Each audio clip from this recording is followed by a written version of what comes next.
since the festivities were one of the most important public affairs in Ottoman history, as they showed the political struggles, the rivalries, and the query of the imperial order of the time. In Ottoman history, there were two types of celebrations. One of them was held for important occasions for the royal family, such as circumcisions and weddings.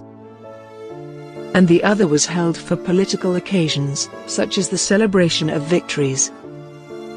These two occasions, and especially the ones held for the royal family, were important to show the loyalty of the other households to the Sultan. So today in this video, you'll get to know about one of the Grand Circumcision Ceremony in Ottoman history, which is still illustrated in the books in the Topkapi Palace Museum Library, in Istanbul. But before going further, it's our humble request to the viewers to subscribe to the channel, and do like and share the video. A few clicks of yours will not cost you anything, but it'll motivate us, and help our channel to grow. We really appreciate and regard your support. And please, give your feedback in the comments section below.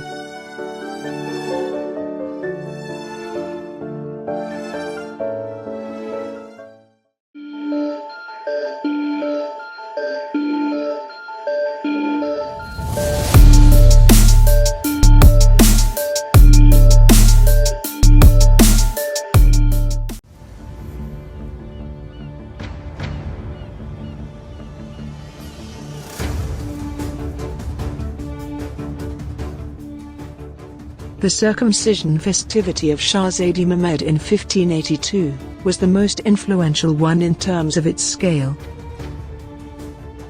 The event of festivity shows the fragility of the imperial administration during times of financial stress and crises for the Ottoman state,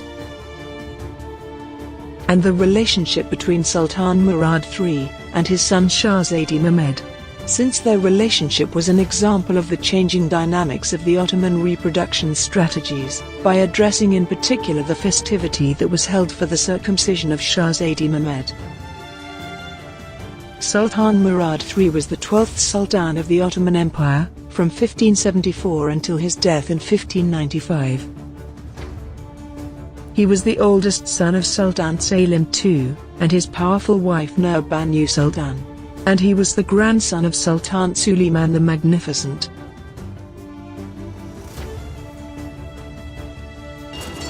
The reign of Sultan Murad III was marked by exhausting wars on the empire's western and eastern fronts.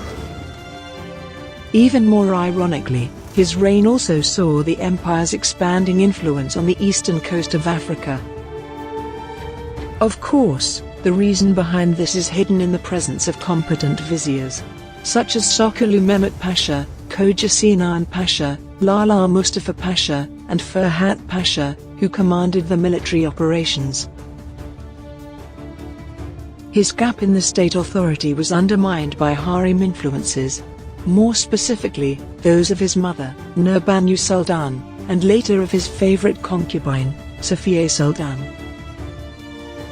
The involvement of women in state affairs, which was started by Harem Sultan, continued to increase in this period as well.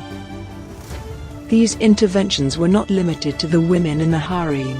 A few more unknown names were also close to the Sultan to amuse him. These people took the Sultan into their hands, and started to take bribes in the Sultan's name, for different high-ranking official works of the state. During the reign of Sultan Murad III, he tried to keep Janissaries out of imperial politics in order to protect his household. Later, the Janissaries started to support Shahzadi Mehmed against Sultan Murad III, hoping to regain their old privileges, and threatening the Sultan. Murad III, who left the state administration to the viziers, and to the influential women of the harem, gave the most magnificent circumcision ceremony of his son, Shahzadi Mehmed. Sultan Murad III wanted to prove that he was the only absolute authority in the empire. He used the festival as an instrument to show his power and generosity to his administrators, the Janissaries, the public, foreign states, and to his son Shahzadi Mehmed. Before the official starting day of the festivity, the Valide Sultan Nurbanu organized festivities in the Old Palace or Bayezid Palace for the Sultan and Shahzadi Mehmed. The circumcision ceremony of Shahzadi Mehmed lasted for more than 40 days and 40 nights. Few sources stated that it lasted for 50 days and 50 nights. The circumcision festivities at the Ottoman Palace were important social events rather than simple religious rituals. During the festivities, many poor children, as well as princes and sons of statesmen, were circumcised. Clothes and other gifts were given to these children. Throughout the festivities, a number of boys were circumcised each day. All the people of Istanbul were invited to the entertainment. Every day thousands of bread and trays of rice were distributed, and thousands of cattle were slaughtered to serve food. The circumcision festivities in the Ottoman Empire were enlivened with rituals, hunting, sporting events, illuminations, fireworks, dramas, and songs, reflecting the life in the Ottoman community. According to the official records, Vizier Mehmed Pasha circumcised Shahzadi Mehmed in the inner chambers of the Topkapi Palace. He was nicknamed as Cerrah Mehmet Pasha because he circumcised the prince. By the way, Cerrah means surgeon in English. He was rewarded with thousands of gold and other precious gifts by the Sultan. He also gave his name to a district in the Istanbul neighborhood. According to few sources, the prince had been actually circumcised 3 years before this festivity. The reason for this postponement of the celebration was the sickness of Sultan Murad during that time.